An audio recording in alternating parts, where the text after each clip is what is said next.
Hi there, I'm Chris Rachel Osland, your kitchen overlord, back here at the Fanboy TV studios, and we're reviewing more exciting D20 stuff for your kitchen. Today, let's see.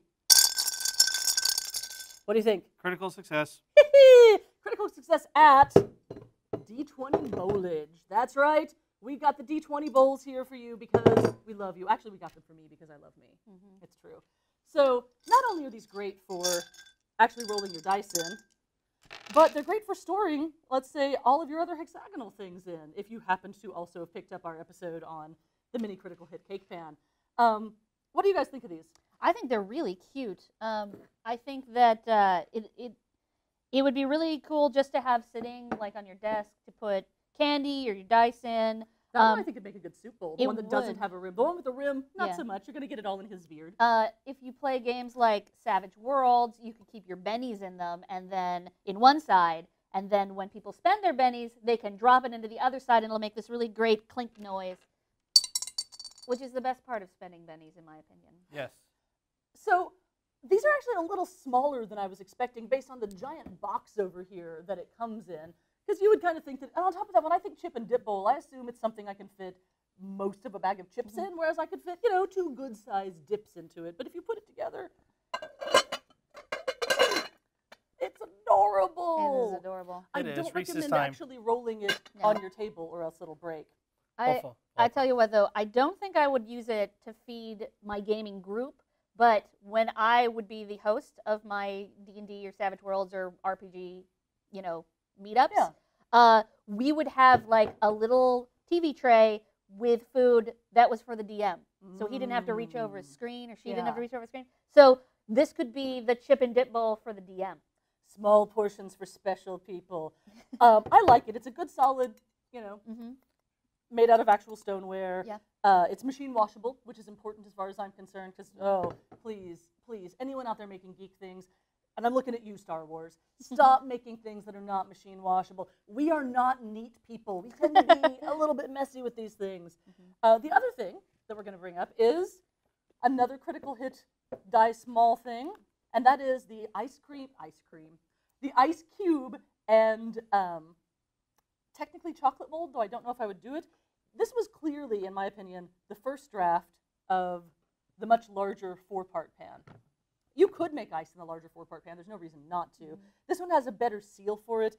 If you guys look, we complained in the previous episode about the larger 4-part pan because the numbers were a little too shallow. They're even shallower on this. So when you make ice on it, the minute you take that ice out of the fridge, if you actually smudge it with your thumb a little bit, it just comes right off. I would have shown you some ice, but we're in Austin, Texas right now recording this, and temperatures say no as far as bringing ice in anywhere. It's got a wee little teeny tiny hole that you can pour the water in, which was honestly a little too slow and tiny for my personal taste, though I understand what they were trying to do with it. I am so glad that they took this as a first draft and said, we can do better, and made this instead. Go check out the review on this one. We all really liked it. We gave it a B+. Minor quibbles on why it didn't get an A. I'm not as fond of this one. If you're going to do just one, I would say get the big one instead, to be entirely honest. It does look kind of cool just sitting there. Like, honestly, this would be another fun thing just for your dice, if you're just obsessed with getting dice. But it's also almost the same amount of money as the bigger one, so I wouldn't really go with that. So did you try, you did make an ice cube? I did make an ice cube, and it came out pretty easily. Oh, good. I was going to ask about that. Now, one thing that I do with all these, this is, if you feel it's a really solid, durable plastic, much denser than the silicone on this. So I went ahead and sprayed the interior with nonstick spray, because the first ice cube, I had a lot of difficulty getting out. The nonstick spray one, I had an easier time getting out. The problem with that, though, if you've ever done this, is if you spray ice stuff with nonstick spray, it's going to look and smell and be oily like your nonstick spray when you get it out. So it was the oiliest ice cube ever. I would not recommend putting it in your drink. I did not make ice in this because I was too busy making 3 different types of bread in it.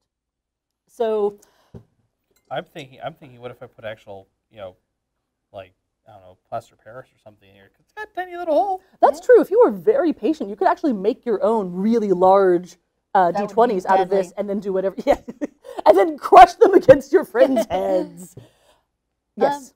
So it's interesting. A friend of mine has a similar mold for making ice spheres for drinking in, for using in whiskey Mhm. and scotch because it's better. Yes, it's the fancy ice for Yes. that. Yes. And the interesting thing about that is that it comes in 2 halves, and then you have to go through the extra step of pressing the 2 Mhm. halves together. And I think that might have worked a little better for this. Yeah. It would have also allowed them to, again, give more depth to the numbers.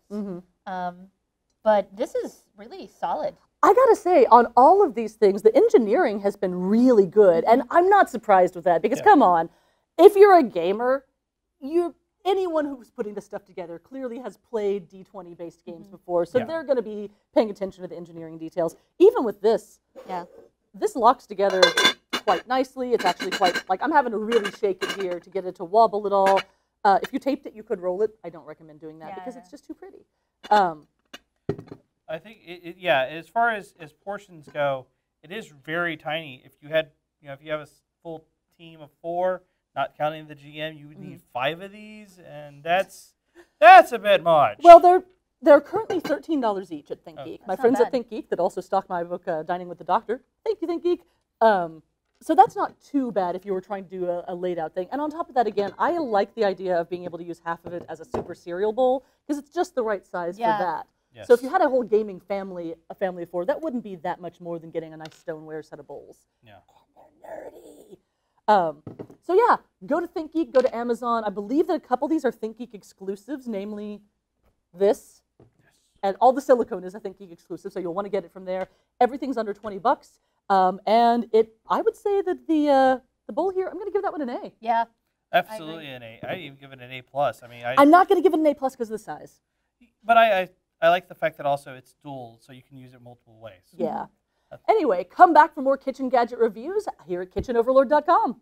You failed me, D20! Oh. Hi there, I'm Chris Rachel Oslin, your kitchen overlord, back here in the Fanboy TV studios at the lair of a basement. Oh, God damn it, I can say that.